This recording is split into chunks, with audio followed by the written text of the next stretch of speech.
for joining me today. My name is Adeola. You are welcome back.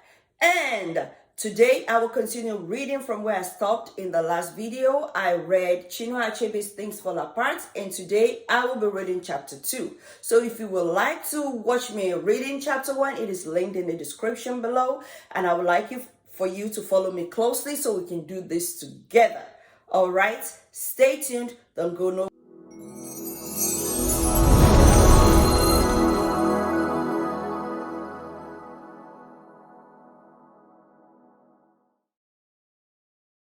Chapter 2.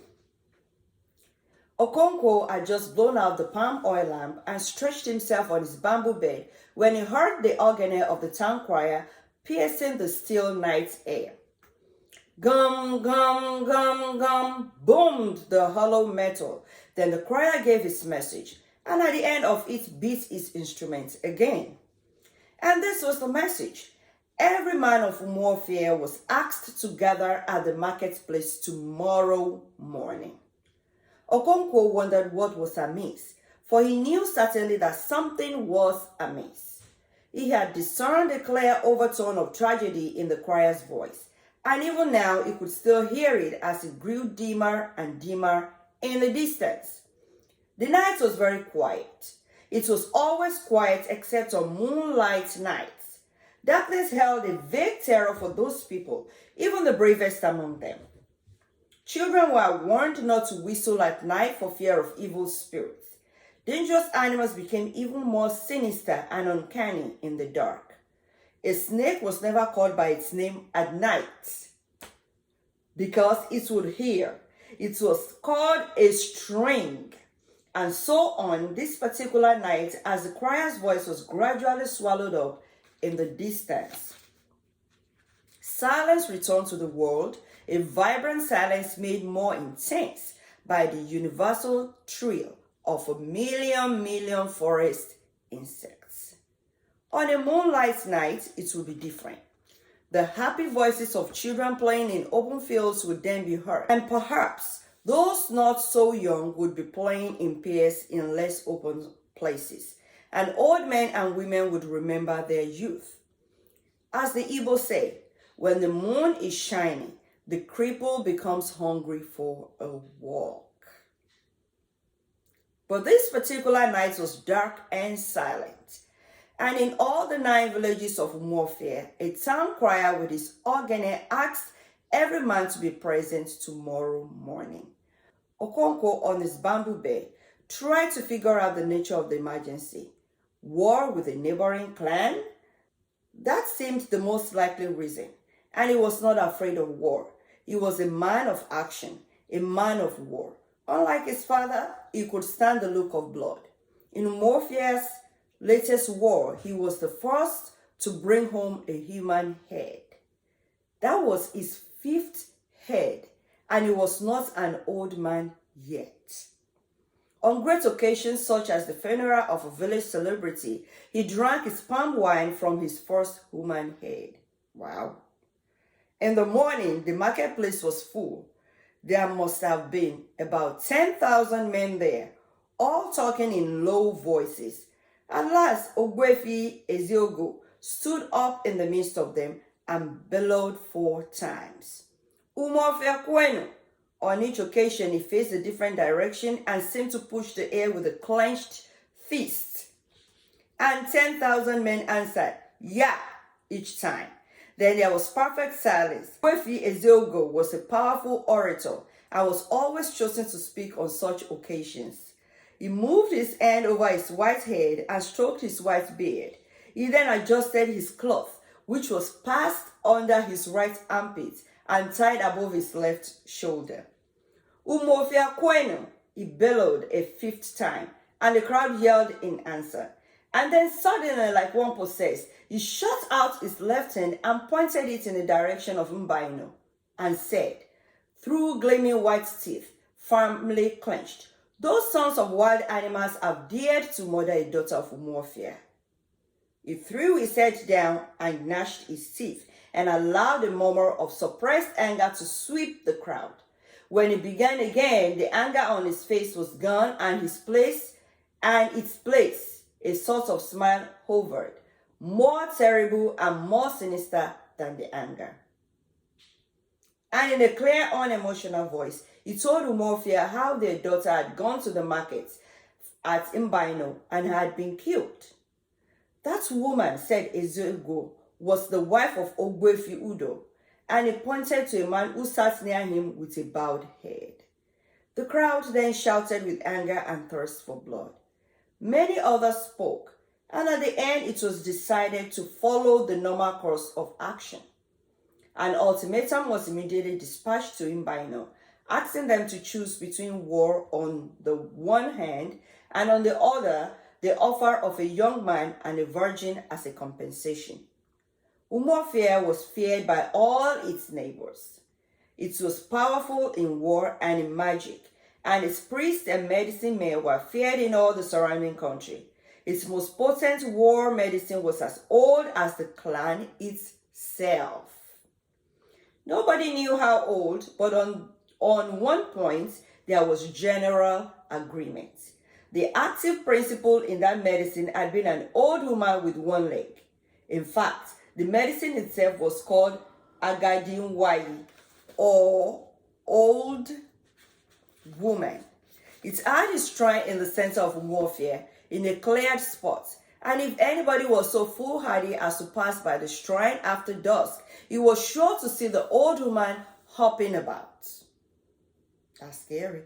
And so the neighboring clans who naturally knew of these things feared Umuofia and would not go to war against it without first trying a peaceful settlement. And in fairness to Umuofia, it should be recorded that it never went to war unless its case was clear and just and was accepted as such by its oracle, the oracle of the hills and the caves. And there were indeed occasions when the oracle had forbidden Umuofia to wage a war. If the clan had disobeyed the oracle, they would surely have been beaten, because their dreaded Agadi Nwayi would never fight what the Igbo call a fight of blame. But the war that now threatened was a just war.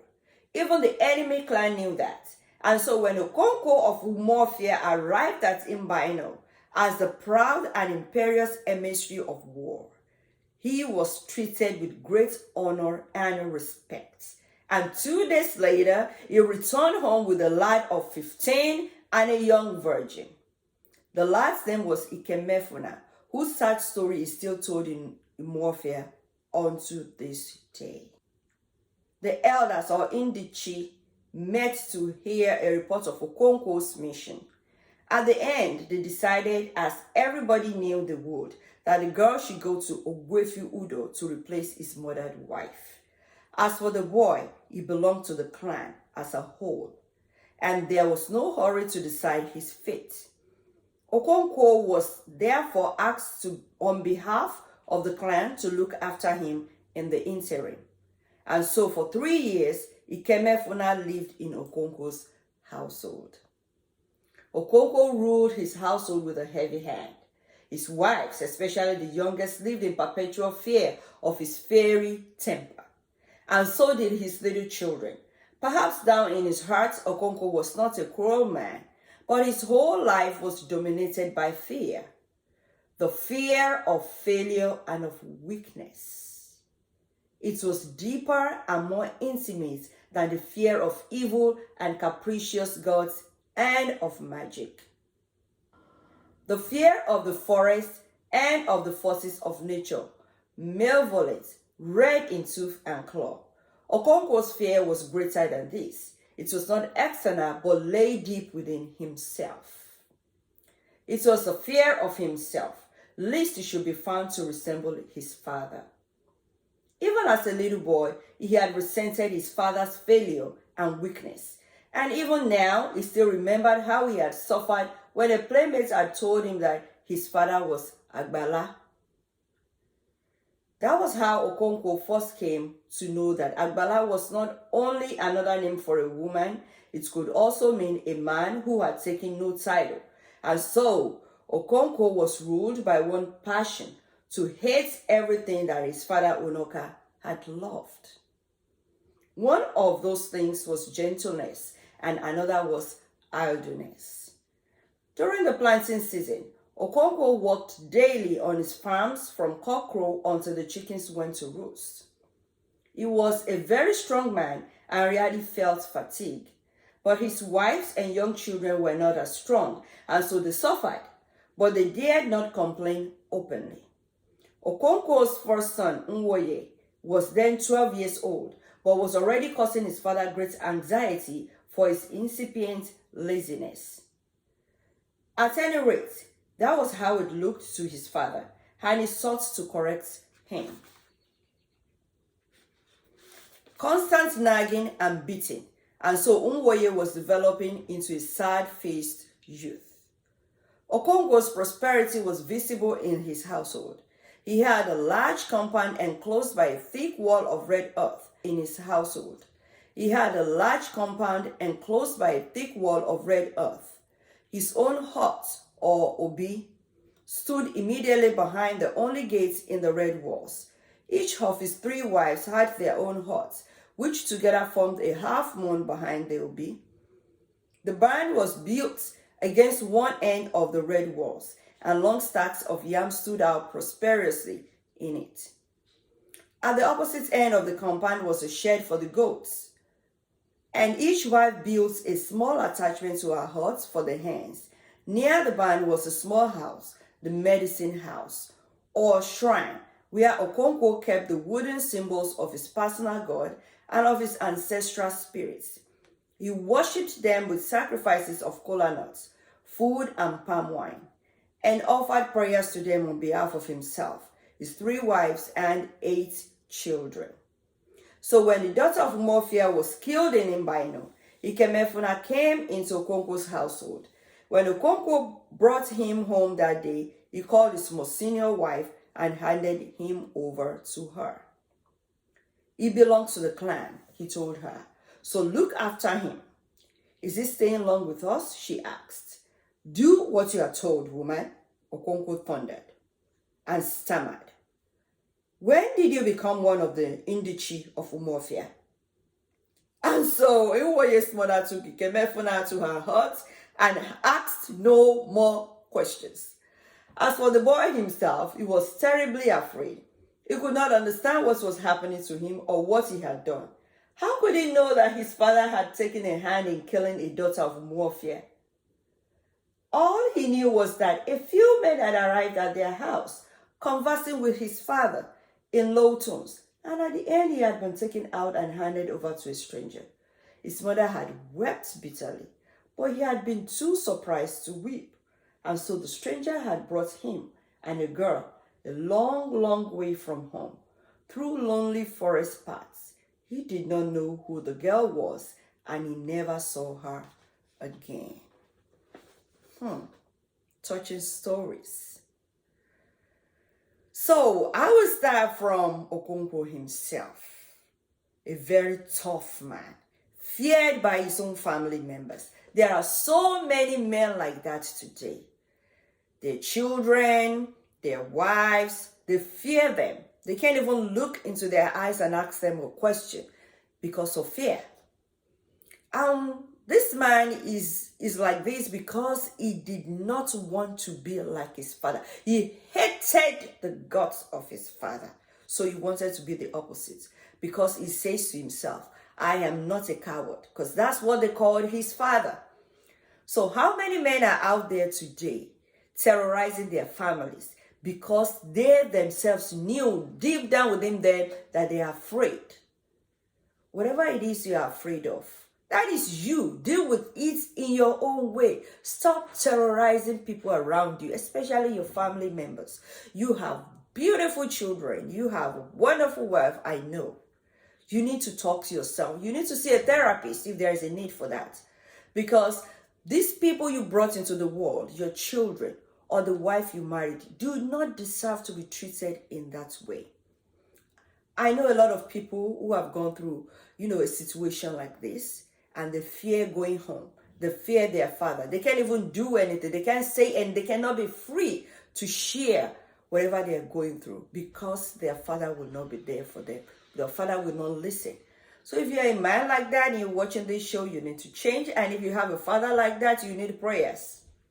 You need real prayers. Trust me. Because that is the only thing that can break a man like that. If you want to enjoy your family, you want to enjoy your father, if it's possible to have a talk with him, but you must go through prayers. That's the only thing that can help people, especially traditional men who believe so much in themselves, not so much about what other people say about them, or who believe so much in their powers and what they can do. You know, they want to be praised by other people. How about you being praised by your own people, your own nuclear family? So that's my little bit for you today. I hope you've enjoyed the reading like I am enjoying it. I'm reading this like I'm reading it, afresh. This is a very good book. So stay with me, stay on this channel, and we're going to enjoy this again together next week when I will be reading chapter 3. In the meantime, have a fabulous weekend, and after your weekend, enjoy your great week. Thank you. Bye.